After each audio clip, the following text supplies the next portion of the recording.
It's 10 years since the 2001 foot and mouth outbreak, so scientists at the Institute of Animal Health have been looking at ways that we can deal better with future outbreaks, and what we are in danger of doing is culling all cows that are in danger of infection, which is obviously a complete waste of cows, but at the same time, by the time you see clinical signs of the disease, the cow's already been infectious and the disease can have spread.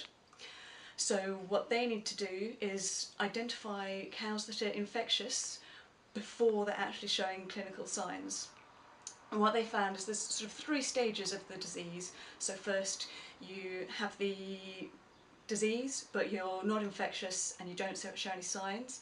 Then you have the disease, you are infectious, still no clinical signs. Then finally you actually have foot and mouth disease. And what they found is that middle period where you're infectious but don't show clinical signs is actually shorter than they thought, only 24 hours. So they're looking at how to identify the cows before that who are they're not yet infectious. They're the ones you need to kill before they go on to infect other cows. And in the 2007 scare outbreak in Surrey, they tested cows every 2 days, and they found that they could accurately identify the cows who were going to go on have the disease, and they could selectively cull those. Sounds great solution. Problem is, at the moment, this test can only be done in the lab, and if you've got a large-scale outbreak, you actually need testing on the farm so that you can identify these at-risk animals before they go on to become infectious. Work in progress, but good plan for future outbreaks. Trish, take the floor.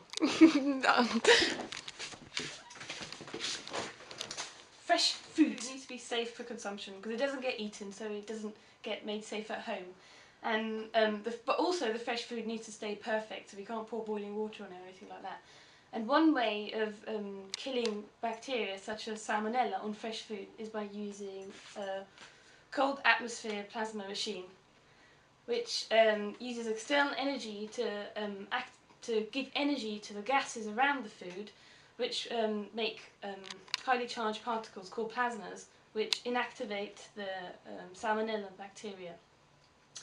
So research at the Institute of Food Research, the IFR, are looking at how these plasmas inactivate salmonella, because each salmonella bacteria is a little bit different. So some of them are inactivated, some of them aren't. So they're looking at making this plasma inactivation process more consistent. Your gut is like a fairy tale kingdom, filled with lovely friendly creatures and not so nice horrible monsters. Let me introduce you to a couple. This here is one of the good guys. This is Lactobacillus. Now these friendly bacteria help you digest your food and produce vitamins, and they fight off nasty horrible infections. This one though, not so nice. This is Clostridium. Now Clostridium may be responsible for colon cancer and for bowel disease. That's not so nice. So in your fairy tale kingdom of a gut, we want more of the good guys and less of the bad guys.